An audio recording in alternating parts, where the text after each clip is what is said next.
2 years ago, at 2 in the morning, I typed something into Google that I've never told anyone until this video. I searched, is it too late to start over at 30? I'm going to show you exactly what I found that night, because it wasn't what I expected, and it's the reason I'm not panicking about my age anymore. But before I get there, I need you to admit something to yourself, because I guarantee at least half of you watching this have typed some version of that same search into your own phone, late at night, when nobody was watching. There's a specific kind of panic that doesn't look like panic from the outside. You're scrolling, completely normal evening, and then you see it, someone your exact age, or younger, who's already made it.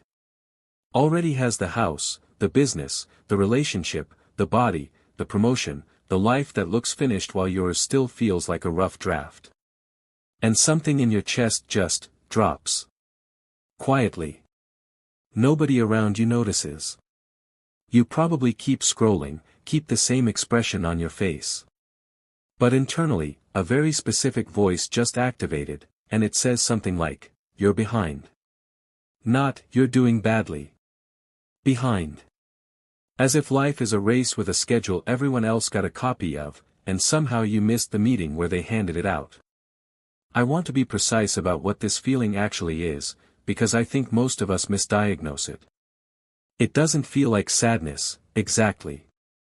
It doesn't feel like failure, exactly.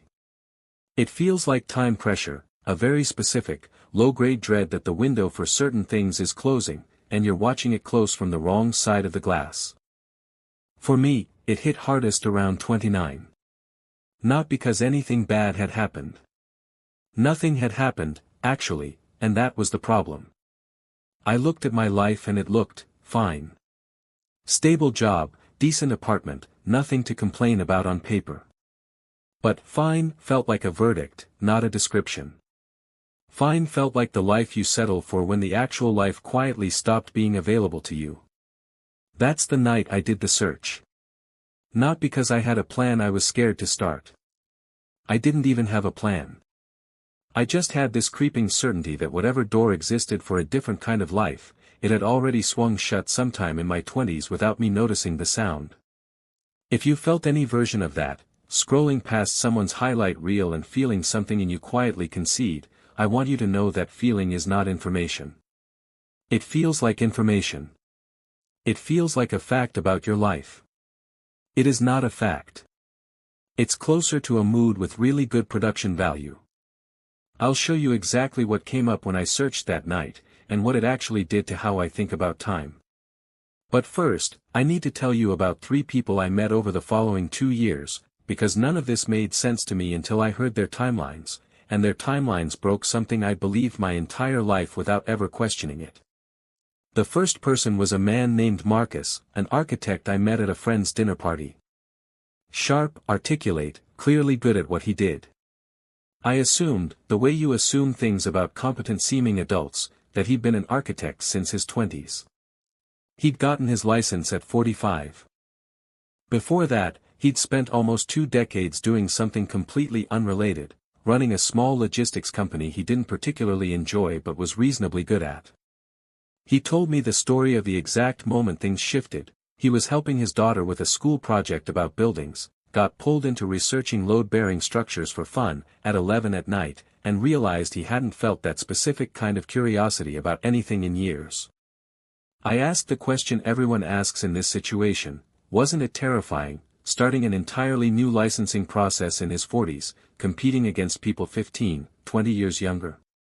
He said something that reframed the entire idea of behind for me. He said, I wasn't competing against 25-year-olds.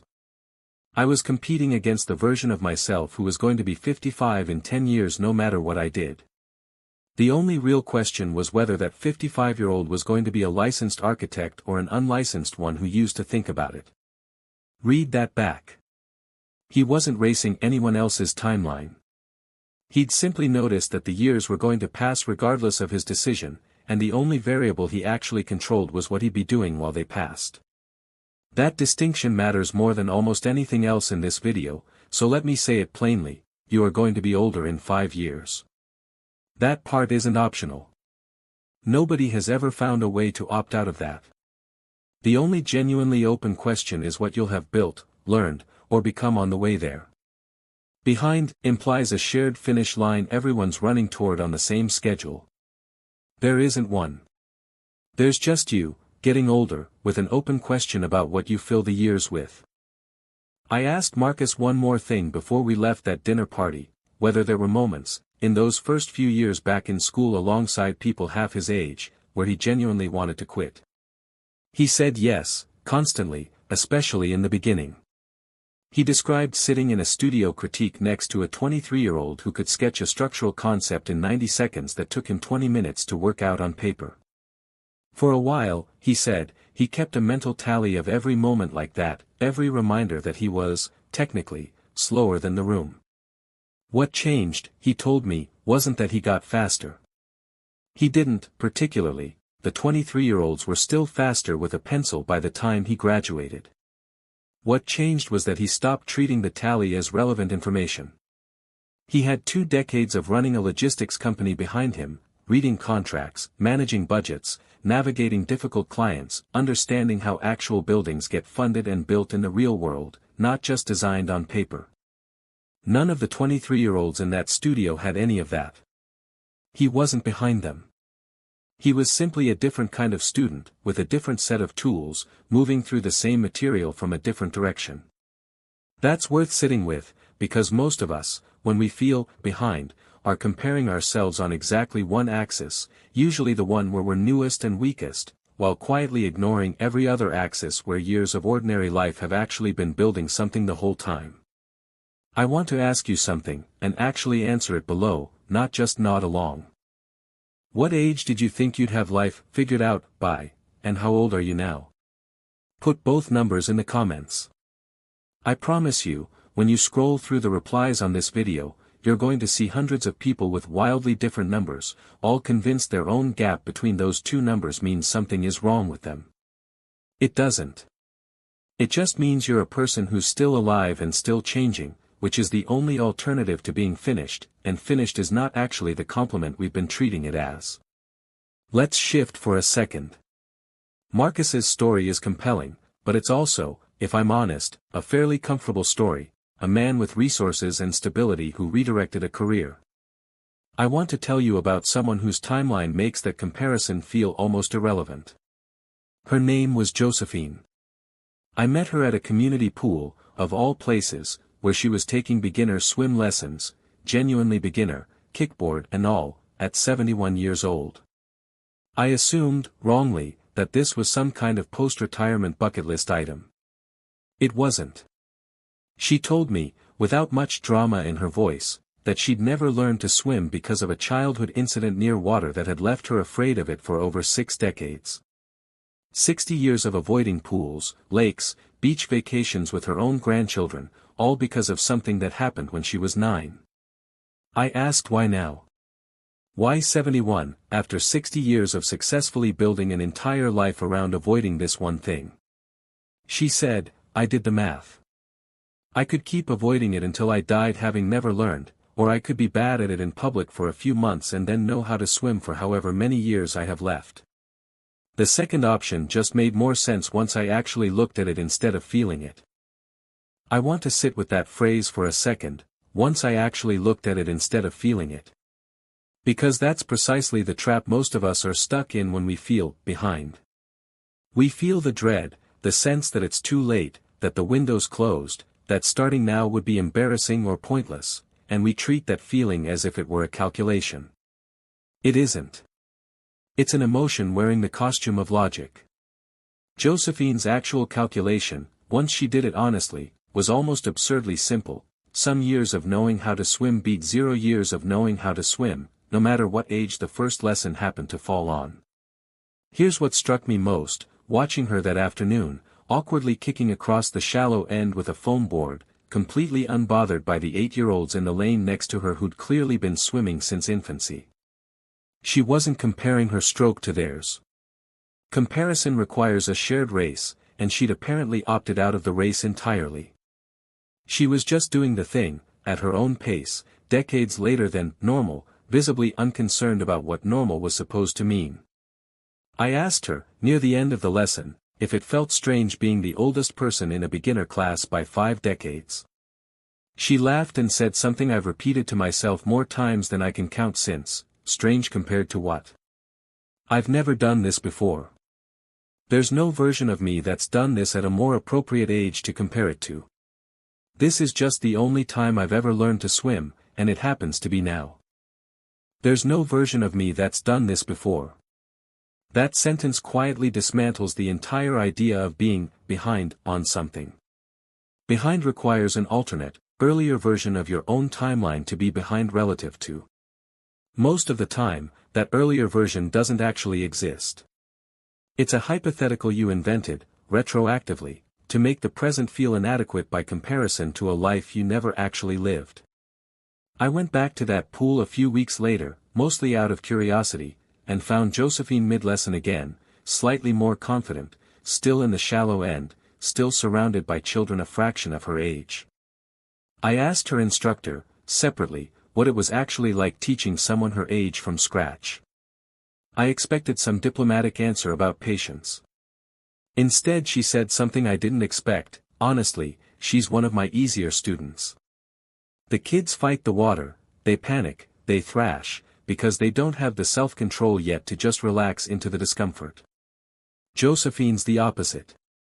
60 years of life gave her something none of the 8-year-olds have, she knows how to be bad at something without falling apart about it. That reframed the entire, starting late, conversation for me a second time.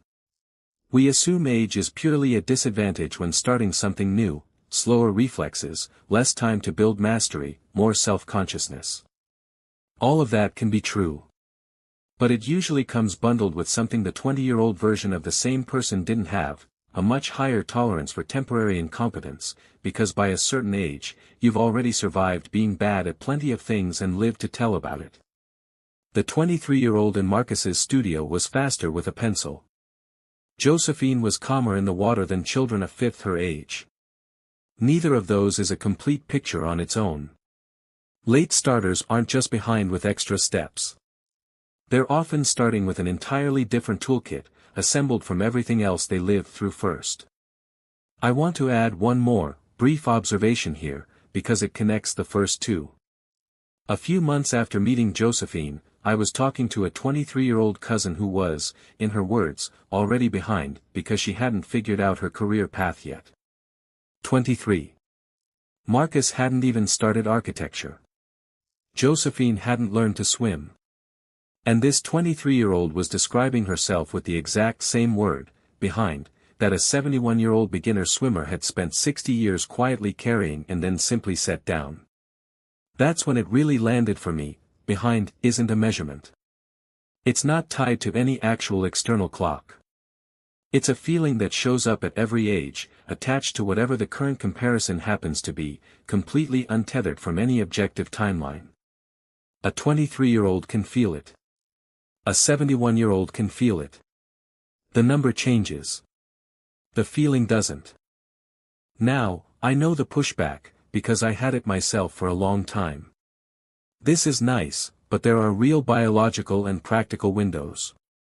Careers, fertility, physical peak performance in sports, some things actually do have deadlines, and pretending otherwise is just denial dressed up as inspiration. That's fair, and I don't want to wave it away. Some windows are real.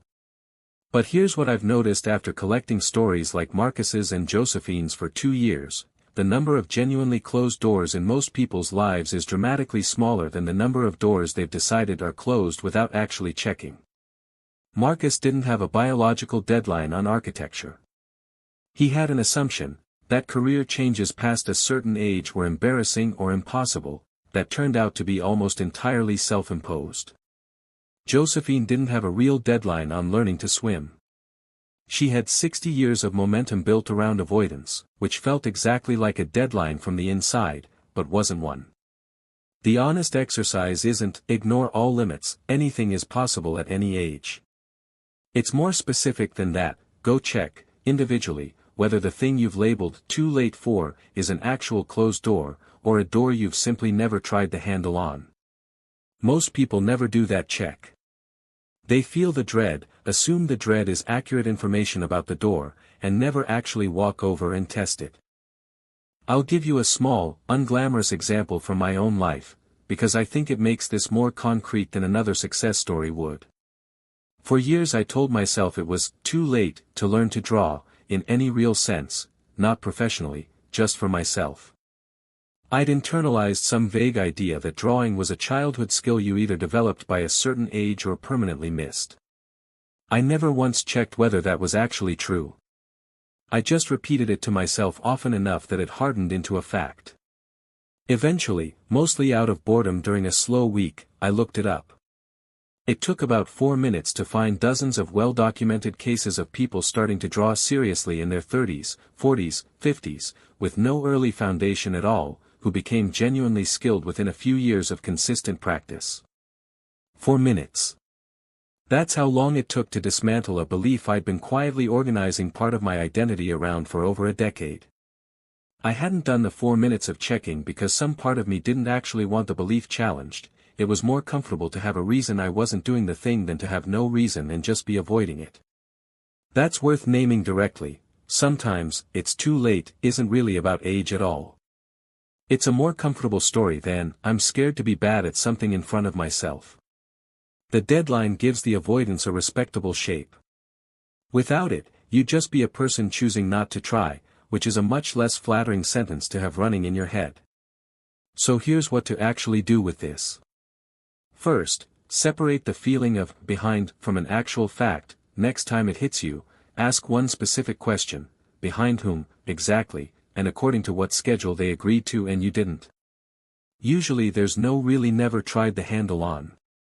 Most people never do that check.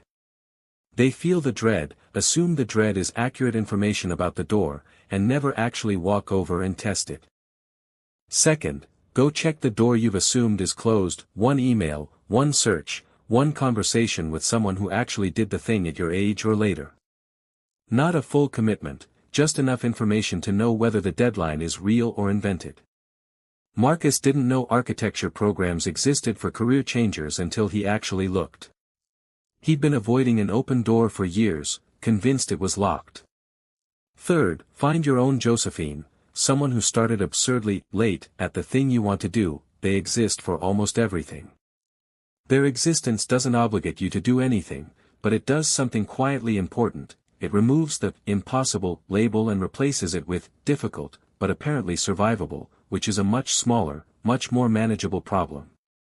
Fourth, stop measuring your chapter 1 against someone else's chapter 10. The people who look ahead of you didn't start at chapter 10 either.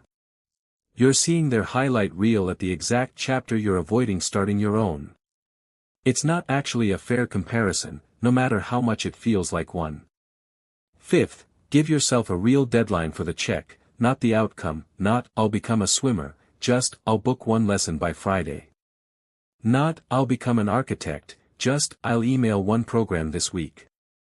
The goal isn't mastery. The goal is finding out, quickly, whether the door was ever actually locked. Sixth, notice which comparisons you're allowed to make, and stop making the ones you're not. You're allowed to compare your progress today to your own progress last year. That's useful information. It tells you whether you're moving. You're not equipped to fairly compare your chapter 1 to a stranger's chapter 10, because you don't have their starting conditions, their support, their luck, or their setbacks. It's not a moral rule, it's just a bad measurement, like comparing your speed on foot to someone else's speed on a bicycle and concluding you're a slow runner. Seventh, let the discomfort of being a beginner be temporary and boring instead of meaningful and permanent. Josephine's instructor said the kids struggled because they treated every splash and every mistake as a crisis. Adults starting late often do the same thing internally. Every awkward first attempt gets treated as proof of the too late theory, instead of just what beginning normally, unremarkably looks like at any age. It's not a referendum on your worth or your timing. It's just what week 1 of anything looks like, for everyone, regardless of the number attached to their birthday. So here's what actually came up when I searched: is it too late to start over at 30, that night, 2 years ago? Mostly forums. Mostly other people, at every age from 19 to 68, asking some version of the exact same question: in the exact same tone of quiet panic I'd typed mine in. Hundreds of them. Thousands, probably, across similar searches. That was the actual discovery, not a productivity hack, not a 5-step plan. Just the plain fact that an enormous number of people are lying awake at completely different ages, convinced they're uniquely, individually behind, when in reality they're all part of the exact same crowd, asking the exact same question, at every possible age simultaneously. There is no age where this feeling stops being common. There's no chapter of life immune to it. Which means, behind was never actually a measurement of your specific position. It's just what it feels like to be a person who's still capable of wanting more than what they currently have, and that capacity, it turns out, doesn't come with an expiration date, no matter how convincingly the 2 a.m. version of your brain insists that it does. I scrolled through some of those old forum threads again while preparing this video, and one reply, from someone who never gave their age, stuck with me more than anything else on the page. They'd written, in response to someone else's "Is it too late?" post, "You're not behind. You're just early for a version of your life that hasn't started yet because you keep waiting for permission to start it." Nobody replied to that comment. It had 4 upvotes and nothing else. It sat there, mostly unnoticed, saying something that I think most of the thread needed to hear, including me, 2 years too late to have read it the night I actually needed it. Marcus is 52 now, still practicing architecture, still, his words, the guy who started late, except nobody at his firm has thought of him that way in years. Josephine swims twice a week. Last I heard, she'd started teaching her granddaughter. Neither of them caught up to some imaginary schedule. They just stopped checking the schedule and started building whatever came next, at whatever age they happened to be standing in when they finally started. I think about the 23-year-old cousin sometimes, too, and what I'd actually tell her now, 2 years further into thinking about all of this. I wouldn't tell her she has plenty of time, exactly, because that's not really the point, and it's not always true anyway. I'd tell her the clock she's measuring herself against was never issued by anyone with the authority to issue it. She built it herself, out of other people's chapter 10s, and she's free to take it back down whenever she's ready, including at 23, including at 30, including, apparently, at 71 in a beginner swim lane surrounded by children. That's the whole thing, really. Not, "It's never too late," which is the version of this that sounds nice on a poster and means nothing. It's closer to, "There was never actually a race. You've just been sprinting against a finish line someone else drew, that was never real, that you could put down at any point, including right now." Before you go, scroll down and tell me 2 numbers, the age you thought you'd have it figured out by, and your actual age right now. I want to see how wide that gap is across everyone watching this, because I think it's going to surprise you how many people are standing in the exact same spot you are. And if this is the video that finally makes you go check one of those doors you assumed was closed, subscribe, because that's exactly what this channel is for. Real stories, honest timelines, no fake urgency. The race was never real. Go check the door.